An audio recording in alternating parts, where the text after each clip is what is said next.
Hey everybody, I'm Logan Camden. I'm Carson Breber. And this is Nerd Sesh. No! Oh my God, how could he do that? Are you on? Don't answer. What? Charles Darwin. Our co-host Spencer Sheehawk is a little busy this afternoon, so he will not be joining us for today's podcast, but I hope you enjoy it all the same.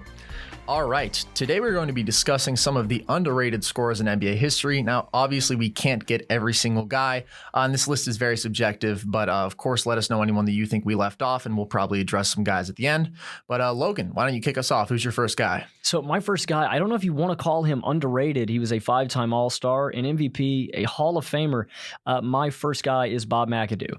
He is 62nd in total points scored, 32nd in points per game, and he was a 3-time points per game leader, 1974, 1975, and 1976, as well as a lifetime 22.1 points per game. He had 8 straight seasons of 20 points a game, and his numbers did fall off, but that was because he started coming off the bench, and honestly, he was one of the best bench scorers in NBA, I think, history. Yeah. It's strange, I know, to call Bob McAdoo a 5-time All-Star, MVP, and a Hall of Famer, an underrated scorer, but I just don't think people think about him when you think of dominant scorers. What do you think, Carson?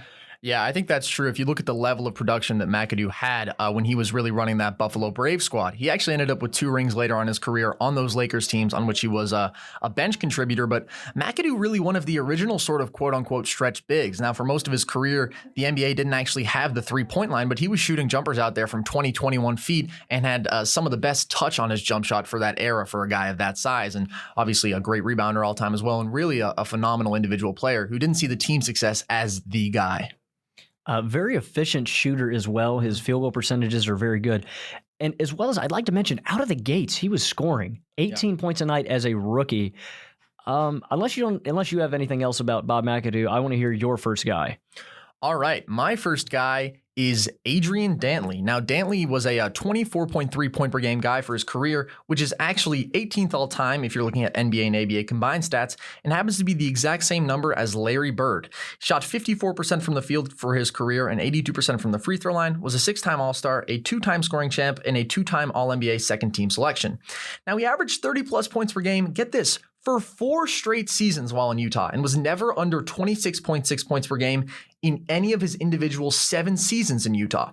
11 times he scored 20 points per game in his career, and he had an interesting game. He was only 6'5", but he played forward for his entire career, and obviously he did not have any three-point shot. He loved to attack off the dribble. He had the post game and the mid-range jumper, but sort of part of the flaw, and I think this happens with a lot of these guys that are evaluated as underrated scorers, is they are sort of forgotten in history because they didn't have the team success. Dantley was sort of the ultimate ball stopper, and he wasn't a winner in his career. He played for 7 teams for a reason. For example, things got better after he left a lot. The Lakers won a championship after the season after he left, and fair or not fair, he was young and he only played 1 season there, but still, there's a connection. And the Jazz won only 2 playoff series with him on the team, and then right after that, basically, the Stockton-Malone era started. And then, of course, he was sort of the key addition by subtraction for the Pistons when they traded him for Mark Aguirre in the middle of the 88-89 season that spurred their back-to-back championship runs.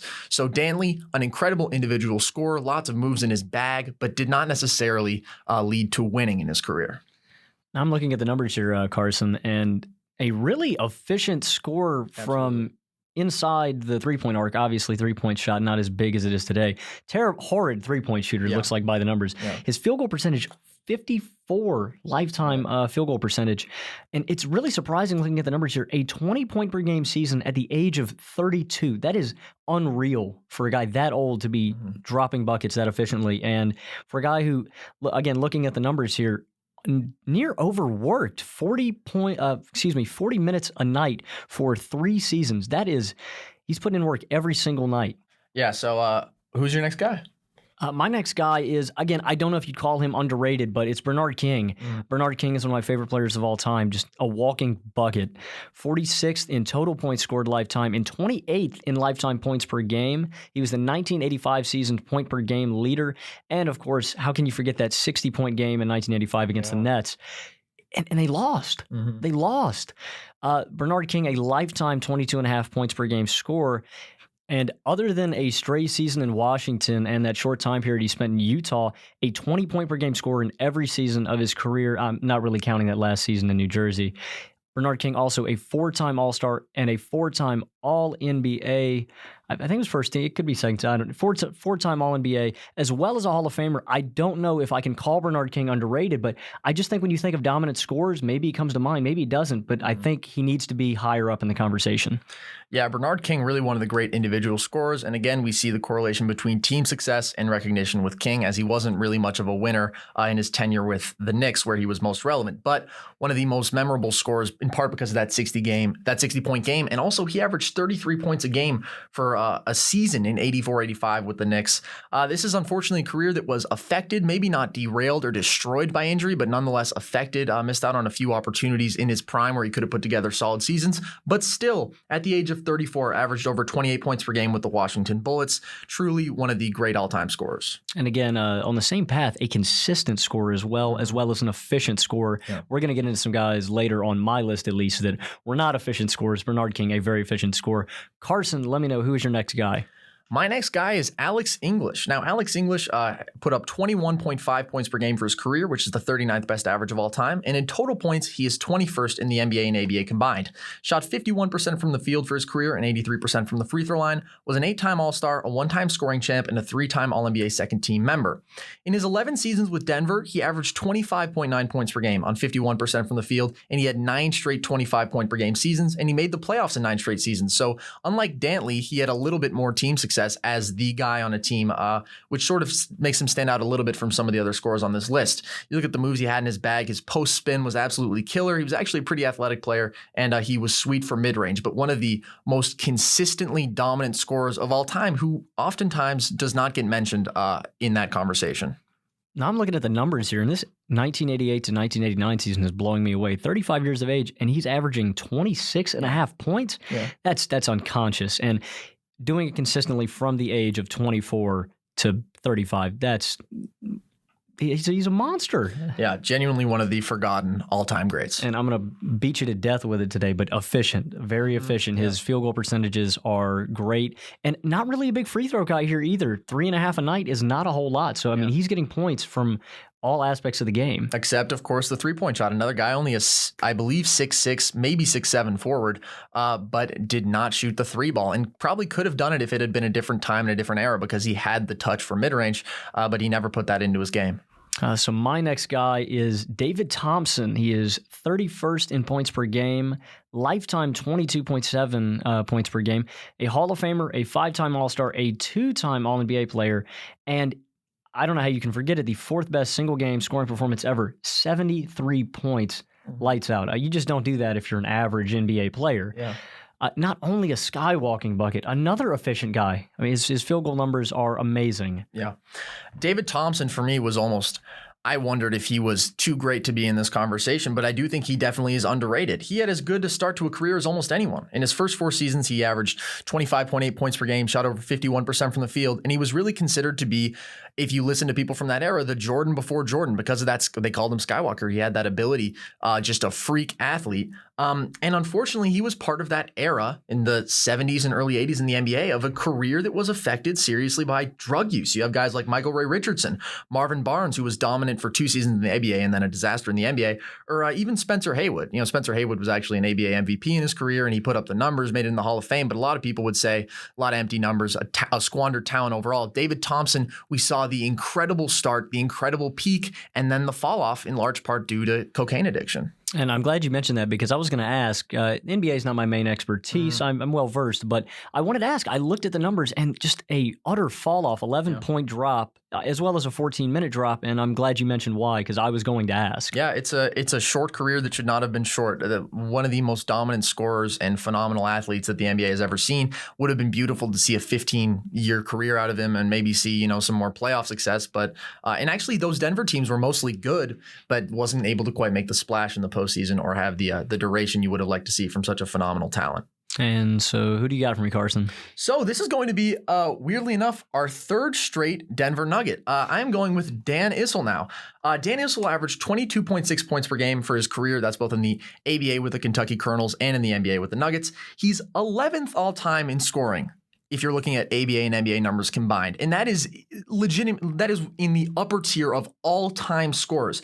50% from the field for his career and 79% from the free throw line. One-time league leader in scoring as a rookie, actually. That's in the ABA. Five-time All-ABA member and one-time first team. He averaged 26.2 points per game with Kentucky in his 5 seasons there and 20.7 with Denver in his 10 seasons there.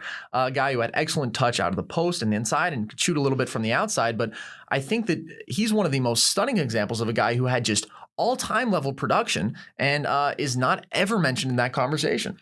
You know, it's funny because I had honestly never heard of the guy. I'm going to be honest with you. I think that's why he should be on this list. Yeah. And I called my dad up and we were doing this research for it. And I said, Dad, are there any big time scorers that you know of that should be mentioned? First guy that came to mind, George Gervin, who we will mention later. Yeah. Dan Issel was the second name off of his tongue. And I really surprised me. I looked him up, and you're exactly right. He deserves to be here. I think part of it is the fact that his best years were spent in the ABA, which probably towards the end was a little bit weaker competition, but still he averaged 21 points per game for 10 seasons with Denver in the latter part of his career for a chunk of that. So definitely one of the all-time great scorers. And again, sometimes all it takes is one big winning season, and then you're in a different tier when it comes to these conversations, but he never had that season where they won big. So my next guy is going to be Michael Redd, and I think a lot of people they blank on Michael Redd. He never had, again, we're beating a dead horse here, no team success. His best season came in that first season with the Bucks, his rookie year, and they lost in the conference finals. And for the rest of his career, 4 first-round losses, and that is all the postseason that Michael Redd experienced. I think that is likely why he's not brought up anymore. 84th in total points per game. Now, if I told you that, would you believe me? That I know it's a lot. It's still a nice chunk of people, but there are only 83 guys who averaged more points per game than Michael Redd. He had that 57 in that one game against the Jazz in 2006. Only a one-time All-Star and one-time All-NBA guy. He averaged over 20 points per game in, I believe it was 7 straight seasons. Lifetime 19 a night. And I have to say he's a shining star in a pretty dull draft class. Yeah. Michael Redd, obviously one of the all-time great shooters, excellent shooter off the dribble and really a phenomenal perimeter scorer. And I think part of it is he did not quite have the longevity, had a bit of a dramatic fall off, and again, lacked the team success. I think that's something that we're going to see over and over again with these guys. But Redd, I remember in my really in the beginning of my basketball fandom, he was sort of on the tail end of just being an absolute bucket. And I remember really growing up thinking that Michael Redd was sort of the man. The one thing about Michael Redd that is different from the rest of the guys we mentioned so far, Michael Redd was not an efficient scorer. More of a volume guy. Yeah. Still could get you buckets, and you could, any night, he was going to bring it for you. Yeah. So my next guy is Mark Aguirre. Now, Mark Aguirre was a 20-point-per-game career scorer, a 3-time All-Star, and a 2-time champ, of course, on those Pistons as he replaced Adrian Dantley. I think Aguirre, especially maybe more with our generation because, we may only be exposed to the great teams so much. He's more remembered probably as a role player on those Pistons teams, but he was also a remarkable individual scorer in Dallas. He had 4 25-plus point-per-game seasons in his career. He averaged 29.5 in the 83-84 season, and he averaged 24.6 in his total 8 seasons with Dallas. I think that he is another slightly undersized forward. He's only 6'6", but really loved to play out of the post. A fantastic post scorer, guy who had outstanding body control. If you go look up Mark Aguirre from some of his more impressive scoring games, you just see the finesse around the rim and just the ability to get to his spots, and of course the post game. So Mark Aguirre, a guy who could get a bucket, never led the league in scoring, but was very close. And I think a guy that deserves to be mentioned in this conversation. Now, could you elaborate more on the trade you were talking about earlier? Yeah, so this was in the 88-89 season, of course, which is the year that the Pistons won their first championship. They traded Adrian Dantley because basically they felt that he was a hindrance to team success. I think there was some locker room issues, but he was also a ball stopper. He didn't really flow. They wanted sort of Thomas and Dumars to be the number 1 and number 2, but they still wanted to have that scoring punch that he had provided. So they said, okay, let's go get Mark Aguirre. I don't remember who else was included in the trade, but obviously was a monumental change in the trajectory of the team because then they're now remembered as, sort of a mini dynasty with those back-to-back titles. So we limited ourselves to 5 guys. We could have gone a whole lot more. And my 5th guy, it was really hard to decide who I wanted to go with. I eventually decided that I was going to go with Monte Ellis. Mm-hmm. And it's funny because Monte Ellis never had team success. And in actuality, team success was that's the word I'm looking for. The second the Warriors traded him, team success came. Yeah. Monte Ellis, though, absolute bucket. 124th in points per game. As I mentioned with Michael Redd, only 123 guys who ever played average more points in a single points per game than him. Monte Ellis never made an All-Star game. Yeah. That's really surprising to me. Again, maybe not the most efficient guy. He was more of a, like you said, he's ISO guy, ball stopper. Yeah. But 25 a night in that 2009-10 season and 24 a night in that 2011-2012 season when they traded him to Milwaukee. There was definitely a little bit of a fall off when he went to Milwaukee, but not enough to alarm you. And I really thought it was a shame to see him fall off the way he did because he just got overworked, playing so many minutes with the ball in his hands. He just kind of wore down. Again, he was never super efficient, and I hated seeing him with the Dallas Mavericks later in his career just be a shell of himself. Yeah, I think Monte Ellis is one of the interesting players in NBA history because he was sort of the last of a dying breed. He was sort of built in like a Diet Iverson model in which he dominated the ball, and he was a guard who just put his body on the line, could shoot from mid-range, could not shoot the three. Very athletic player, a little undersized for his position as he played the two. But yeah, of course, the big debate before Monte Ellis was traded was whether or not he or Curry was the guy. And fans, being from Oakland, I can vouch for this, were largely in favor of keeping Monte Ellis because he was the established guy and he was sort of a symbol of the heart of Oakland because he was a guy who just worked for every bucket, sort of again in that Iverson model of being the little guy who's not afraid to go to the rim and take the punishment. But the Warriors front office was thoroughly convinced that Curry was the guy and obviously ended up making the right decision. But yeah, Monte Ellis, definitely a figure of my youth who I remember fondly watching.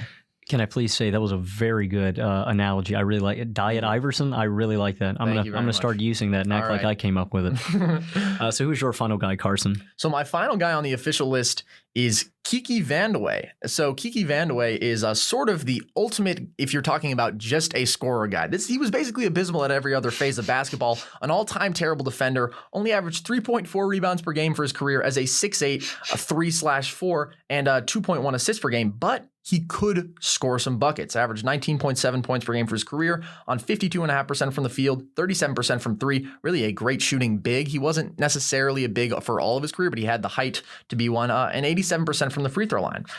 He was still an two-time All-Star despite his deficiencies outside of scoring, and in his first 9 seasons of his career, which the first 4 were spent with Denver and the next 5 were spent with Portland, he averaged 23.4 points per game on over 53% from the field. Just a great jump shooter, excellent touch at the rim, a creative finisher. And I think a guy that is sort of, again, obviously not a winning player, but I think that's part of what we're acknowledging here because the winning players who are also great scorers, those are the guys who do get remembered. So the guys that are forgotten, maybe these great individual talents who are lacking elsewhere, but could get a bucket. Kiki Vandeweghe was one of those guys. Also, the uncle of Coco Vandeweghe, who is a tennis player, a professional women's tennis player who I have met and is cool. Actually dating my high school tennis coach's son. Very interesting. Yeah. How many nuggets is that for you here? I'm big on. Okay, well, see, this is the thing. The Nuggets had a lot of. That's I think that's. That's 3 nuggets for me. 3 of my 5 guys were Nuggets. I don't know the Nuggets, and actually, I didn't even touch like an Orlando Woldridge or a Michael Adams who were on like those abysmal Nuggets teams that just ran and they just got the numbers. I thought that's a little hacky because really they were just getting volume above all else. But yes, Nuggets, some great individual scores, sure. We definitely have some honorable mentions. There are so many underrated great scorers. We couldn't get to them all, and we're going to try to mention some of them. My first underrated guy, I felt, he almost made my list, Kevin Martin. I remember Kevin Martin a lot when I was a kid, watching him. He had that horrendously ugly shooting form, but it went in. He was a tremendous shooter. Kevin Martin, for some numbers for you, 143rd lifetime in points per game, a lifetime 17.4 point per game score, 7 seasons with 20 or more points per game. And I'll tell you, he was unconscious with the Sacramento Kings and the Houston Rockets. The NBA, of course, changed that rip-through move that got him a bunch of free throws. His points per game dropped, as well as his free throws. And let me tell you, when I saw him pop up again in Minnesota with that a pretty terrible Kevin Love-led squad, I was really happy because he was averaging, I believe, 20 a night again, and I was like, this is the return of Kevin Martin. I'm really excited. Again, another guy with no all-star appearances, and that blew me away. Yeah. Kevin Martin, also sort of in the opposite of a Monte Ellis, sort of a predecessor to the modern era. He was a guy who really, when he was at his best, was focused on hitting threes and getting to the free throw line. Attempted over 10 free throws a game in the 2008-09 season and was a 41.5% shooter from three that season. Obviously, you don't have the volume of a Harden or whatever now because the analytics have changed the game, but he sort of got that model, and definitely one of the great jump shooters of all time. And I also remember him fondly from my youth. Again, another rule change here got Kevin Martin, but a big thing was, didn't he injure his shoulder? I believe it was his shoulder. I think he had a series of injuries that just sort of really, he couldn't keep healthy in the second half of his career. So I would love to hear your first honorable mention. My first honorable mention, I'd like to preface this by sort of just explaining the criteria for, at least in my mind. So obviously this list is totally subjective. I sort of decided guys like Elvin Hayes, George Gervin, Tiny Archibald, Mitch Richmond were appropriately remembered enough, maybe slightly underrated, but to not be on this list. Elvin Hayes was actually the one that I had the toughest time with, so I did not have Elvin Hayes on my list. I thought he was too good. Then I threw him on, and then ultimately I took him off because I think that's sort of where you have to draw the line. He's a little too historically relevant because he's remembered for that 77-78 Washington championship team, 12-time All-Star, and also a 2-time All-Defense player. And, this may be illogical, but for me, I'm trying to give credit to guys who could sort of only score the ball. That's sort of the list that I'm shaping here, is guys who were so defined by that one thing. Hayes, frankly, just a little too good at other things, but number 12 all-time in total points scored. So I don't know why I spent so much time on Elvin Hayes, but this was a real dilemma for me. I got in my own head about it, so I wanted to explain it. So Elvin Hayes is your first guy. Elvin Hayes is not my first guy. I was explaining what I think. If I can't put him on my list, I can't put him on my honorable mentions. I think Elvin Hayes is where I drew the line as well. I had a tough time deciding if I wanted to put Bob McAdoo on my list. I ultimately did, right, yeah. But I completely agree with your Elvin Hayes discussion. Yeah, I'm trying to give the guys that have really been forgotten.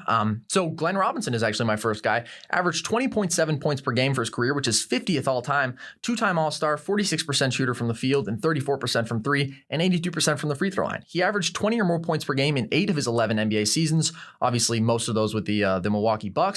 Was a powerful athlete and a great finisher, and a guy who could really knock down contested jumpers. Maybe not the most high IQ guy, and yes, probably a volume scorer in some senses, but nonetheless an exciting player to watch, in part because of the way that he played the game.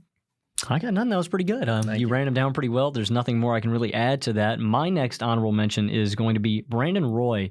And when I was a kid, I loved watching Brandon Roy play. Yeah, he was of one of my first basketball heroes to say. And I honestly, even though he's on my honorable mentions, I think he's one of the most interesting players on the list to talk about. 3-time All-Star in 6 seasons. He was a 2-time All-NBA player and a scoring machine the second he entered the league. 16.8 points as a rookie. He had 19.1 points and a All-Star appearance in his second year. And then he averaged 22.6 and 21.5 in his second and third season, both with All-Star nods. His knees just couldn't hold up. And it was a shame to watch a guy who was so dominant as a scorer just fall apart like that with his knees. He gave it a shot again in the 2012-2013 season with the Timberwolves. He only played 5 games, and again, his knees just failed him, and he, again, was a shell of himself. Yeah, I mean, Brandon Roy could really do it all offensively. Incredible at getting to the rim, could shoot the three, especially off the dribble. Wasn't like a knockdown three-point shooter, but could make those tough off-the-dribble threes that sort of give you those great memorable moments as far as scores go, and also a good passer, a good playmaker as a 2-guard, and definitely one of the saddest stories that he just had such debilitating knee problems that his career was basically sort of doomed from the start. I heard someone say recently, I think it was Bill Simmons, say that like you talk to NBA talent evaluators at that time or medical people, and they were like, yeah, he'll be great, but you'll only have him for 4 or 5 years, and that's exactly what happened. I would have loved to have watched Roy dominate the NBA for longer. Yeah. It just was not meant to be. Yeah. So I would love to hear your next guy. My next guy, Glenn Rice, another one of those 90s Glens. But Glenn Rice averaged 18.3 points per game for his career, was a 46% shooter from the field and 40% from three, 85% from the free throw line. He was a 3-time All-Star and a 2-time All-NBA selection, and he had 6 career 20-plus point per game seasons. But I think part of the intrigue with Rice is that he showed such tremendous flashes in his career. He averaged 26.8 points per game in the 96-97 season on a league-leading 47% from three. He was athletic, but he was really an all-time great shooter. And interestingly enough, his career high of 56 points in a single game is higher than everyone on my list except for Dantley, who had 57. So that sort of shows, in my opinion, the immense scoring ability that he was not always able to unleash and played on some decent teams in Miami and Charlotte, but never made the deep run. Although actually he was on the 99-2000s Lakers team, was not a very, very relevant player, but got a ring there. And so my question for you is, what brought on the scoring drop here? I'm noticing the change between teams. What exactly brought upon the scoring drop? I think that he just I don't know, his peak just wasn't very long. I'm not sure if there was a major injury or anything. I think part of it might have just been circumstance. The volume wasn't as high. And he was never someone that I think the league really bought into as a superstar talent, even when he averaged that 27 point per game season. I don't think he was ever a guy that they saw as built to last as a superstar in the league. And so I think he, I don't know, I'm not going to say he never got his shot because he was the man, especially on those Charlotte teams. But I think he could have done even more just as a raw scorer. So my next honorable mention is I had a really tough time. We both wanted to go 3 honorable mentions, and I didn't know where to go here. Yeah. I went Joe Johnson, and Joe Johnson, never the most efficient guy. He was ISO Joe. He'll get you a bucket, but he might take a couple possessions to get there. Joe Johnson, 5 seasons of over 20 a night, 25 points per game, his career high in 2006 and 2007. He was a All-NBA player 1 time and a 7-time All-Star. I don't know how much credit you give to those All-Star appearances as it was in that historically weak East. But I think even now, this isn't relevant now, but do you see what he's doing in the Big Three? Oh, he's killing them. He's the best player. They just won, right? Didn't they just win? I think they're in the championship. Okay, got it. And Joe Johnson, a walking bucket. And honestly, if you look at his game, not much else he could do. He could shoot, he could score, but not atrocious defense. But scoring was his mainstay, and never really had team success as well. Yeah, and Joe Johnson again. Well, some of those Hawks teams were pretty good for a while. He was on the early Suns teams that were pretty good, but then of course he was controversially let to walk so they could sign. I'm for spacing on it was some big man, wasn't very good, but whatever. They didn't pay Joe Johnson the big money. And yeah, he had a few good stretches, first with the Suns, then with the Hawks, and then with the Nets. But I thought this was an interesting way of putting it. One of my friends recently asked me, is there any less historically relevant 7-time All-Star than Joe Johnson? And I don't think there is. I think he did benefit in part from the weak East and from the scoring numbers. But yes, definitely a guy who could get to his spots, could get a bucket, could handle the ball, could shoot from the outside, especially off the dribble. But yeah, no, I think that's a fair choice as an honorable mention. And I think you have to mention, as you mentioned, the Phoenix part. Phoenix's demise came right after Joe Johnson's departure. I think there was a direct correlation between the two. They needed somebody off the bench to help them out a little bit, and Joe leaving. Well, you saw what he could do. He blossomed when he left Phoenix and became one of the best scorers in the NBA. Mm-hmm. All right, so my final honorable mention is a guy that I initially did not have, but I felt the list would sort of be incomplete without, and that is World B. Free, formerly Lloyd Free. 20.3 points per game for his career, and he had 8 seasons averaging at least 22 points per game. He averaged 30.2 points per game in the 79-80 season with the San Diego Clippers. Now, he bounced around a lot in his career, from Philly to the Clippers to the Warriors to the Cavs, Philly again, then ended up with Houston. But he is sort of the all-time essential, just pure scorer, didn't do much else. A explosive, wild player, not great all-time when it comes to efficiency. I don't have the numbers in front of me, but I feel confident in that. But a guy that is, again, defining of sort of the guard who just went and got out a bucket and sort of went crazy with it. And he could shoot you out of a game, but he could also dominate a game just with his shot and his scoring ability. An all-time great NBA name as well. Yes, by his own choice. Imagine saying, "Hey, everybody, I'm World B. Free, and this is Nerd Sesh." The guy you were looking for was Boris Diaw. That's who the Suns gave the money to. Oh, was it really Boris Diaw? It was Diaw. Okay, got it. As we're moving on, though, Carson and I discussed this before the show. We wanted to come up with someone we thought could make this list that is currently playing in the NBA. Would you like me to begin? Yeah, go ahead. So it got a little dicey here when I mentioned this name before the show. My prediction for an underrated scorer is Andrew Wiggins. What? I think Wiggins could end up on this list. I think people do not appreciate what Andrew Wiggins does. And I don't understand this to a point. You look at the numbers and they're good. Yes, well, if you watch a game, maybe it doesn't blow you away. Yeah, he sucks. Andrew Wiggins right now, 73rd in points per game all time. All time. Mm-hmm. He's only been in the league 5 seasons. He averaged 16.9 points as a rookie, 20.7 in his second season, 23.6 in his third. And I think this is when everybody was saying, oh my goodness, Andrew Wiggins is going to be the best player in the NBA, or he's going to be one of the best scorers. And in these past 2 seasons, he's averaged 17.7 and 18.6 points per game. In a tough West, he has no all-star appearances. I don't think he should. He only has a Rookie of the Year and an All-Rookie nod as an award, but look at the numbers. All he does is score. He does nothing else. I think he could very well end up on this list if he brings his numbers up slightly and keeps getting buckets. Barring injury, he is going to keep getting buckets. He's going to keep staying under the radar, and people are not going to appreciate Andrew Wiggins. Here's the thing. Andrew Wiggins is so bad. First of all, we'll address the scoring and the massive glaring inefficiency and the fact that he's just a debilitating isolation player who can't shoot the three. We'll get to that in a minute. But he is so offensively bad at defense and playmaking and rebounding and everything. And I know that's not the criteria. I'm just saying why I despise of Andrew Wiggins as a player. Oh, not to cut you off, if you look at the player efficiency rating, it's abysmal. Yeah. Oh, yeah. 14.5 for his career. That's below an average NBA player, which would be 15.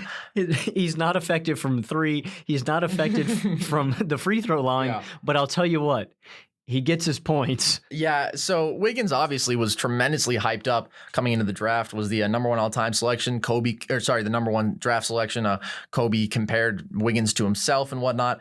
Said that the Cavs had made the same mistake that the Hornets made with him, which was definitely some high praise. And then Andrew Wiggins, in the 2016-17 season, at only 21 years old, he showed that glimpse of promise, averaged almost 24 points per game, 45% from the field, and 36% from three. And you thought, well, if he can figure out this three-point shot, maybe he can go somewhere. But then the addition of Jimmy Butler showed sort of his inability to play winning basketball. And I think that the thing with Wiggins is, he is just so inefficient. A 44% career shooter from the field, 33% from three, and 73.5% from the free throw line. And those numbers are just getting worse as he's getting older. And he's still young. He's only 23. But to me, Wiggins is a guy who he's never going to be. I don't think he can be a number 1 option on a decent team.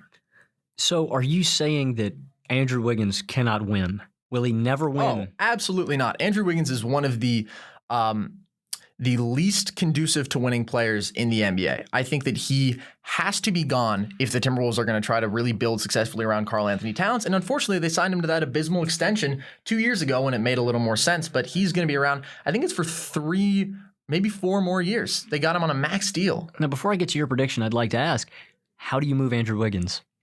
You have to find a team, I don't know, like an equivalent of like this past year's Hawks team that's, well, no, actually, the contract's too long right now.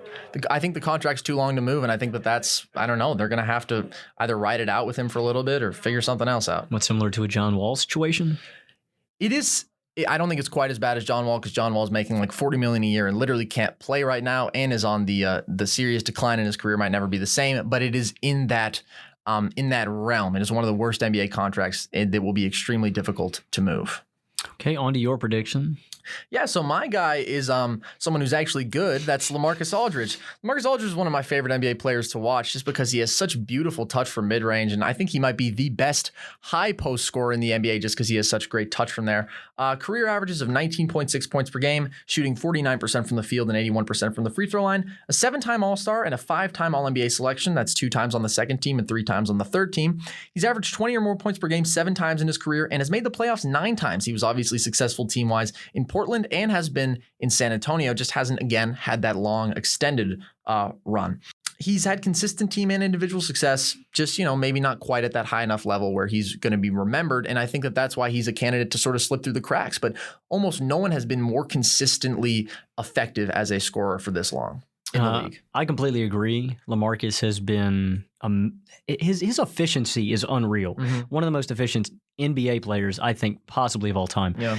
I will say he's been trying to add that 3-point shot, and I just don't think it's his game. Yeah. And with how the Spurs are playing, you see the DeMar DeRozan drop in 3-point attempts. I just think LaMarcus should stay with what he's doing, and I have no problem with what any of you said, other than maybe that Andrew Wiggins is complete and utter garbage.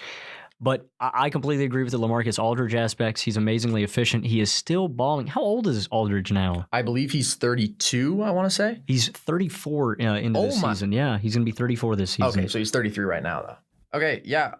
Anyone else that you want to shout out that you left off? I'll give a couple. I mentioned Nate Tiny Archibald, I think he was the last player before Russell Westbrook in the 2016-17 season to lead the league in both scoring and assists in the same year.